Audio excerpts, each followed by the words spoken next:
warahmatullahi wabarakatuh. Selamat pagi teman-teman. Kali ini kita akan membahas tentang perubahan wujud benda pada kelas 3 semester 1.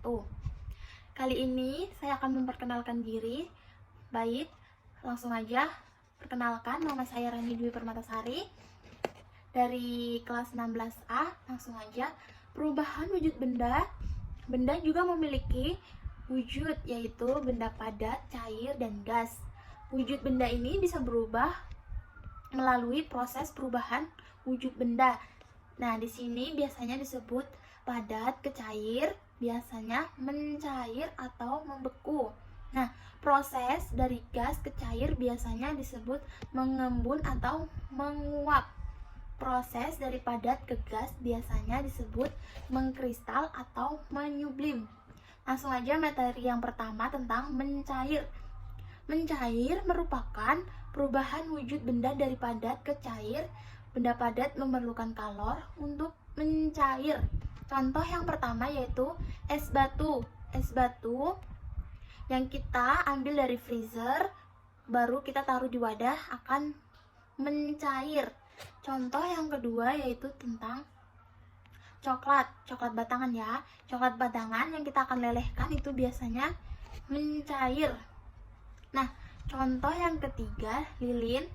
Lilin dari benda padat, kita memberikan api biasanya mencair. Nah, contoh yang terakhir tentang mentega. Mentega dari padat, kita lelehkan, biasanya mencair. Nah, itu yang kedua, membeku.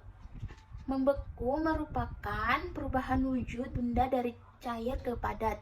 Benda cair melepaskan kalor untuk membeku. Contohnya yaitu es batu. Es batu didinginkan berubah membeku menjadi es batu. Nah, gula aren. Ada juga gula aren. Gula aren didinginkan berubah menjadi membeku dan menjadi gula aren padat. Contoh yang ketiga tentang membeku yaitu agar-agar. Agar-agar serbuknya dididihkan berubah menjadi membeku dan menjadi agar-agar padat. Nah, contoh yang terakhir bakso. Adonan bakso dididihkan atau dipanaskan berubah membeku menjadi adonan bakso padat. Nah, contoh yang ketiga tentang menguap. Menguap merupakan perubahan wujud benda dari cair ke gas. Benda gas memerlukan kalor untuk menguap, yaitu langsung aja contohnya air yang kita dididihkan menimbulkan uap. Nah, contoh yang kedua, air menguap dari pakaian basah menjadi kering. Nah, contoh yang terakhir tentang awan. Tentang air laut. Air laut menguap terkena sinar matahari menjadi awan. Nah, itulah proses awan. Yang keempat, tentang mengembun. Mengembun merupakan perubahan wujud benda dari gas ke cair.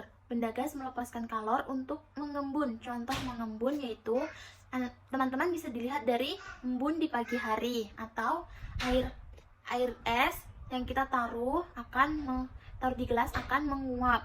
Nah, contoh yang terakhir tentang mengembun yaitu proses terjadinya hujan. Nah, proses mengembun uap air menjadi rintik air hujan. Nah, contoh yang kelima tentang menyublim. Menyublim merupakan perubahan wujud benda dari padat ke gas. Benda padat memerlukan kalor untuk menyublim. Contohnya menyublim yaitu teman-teman bisa dilihat dari kapur barus. Kapur barus kita taruh di dalam lemari, lama-kelamaan akan habis. Nah, itulah yang disebut proses menyublim. Atau pewangi ruangan ditaruh di tempat terbuka, lama-kelamaan juga akan habis. Nah, contoh yang terakhir yaitu mengkristal. Mengkristal merupakan perubahan wujud benda dari gas ke padat. Benda gas melepaskan kalor untuk mengkristal. Contoh mengkristal yaitu proses pembuatan garam. Proses pembuatan garam itu dari air laut dan disebut biasanya mengkristal. Contoh yang kedua yaitu proses hujan salju. Sekian dari saya. Terima kasih teman-teman. Waalaikumsalam warahmatullahi wabarakatuh.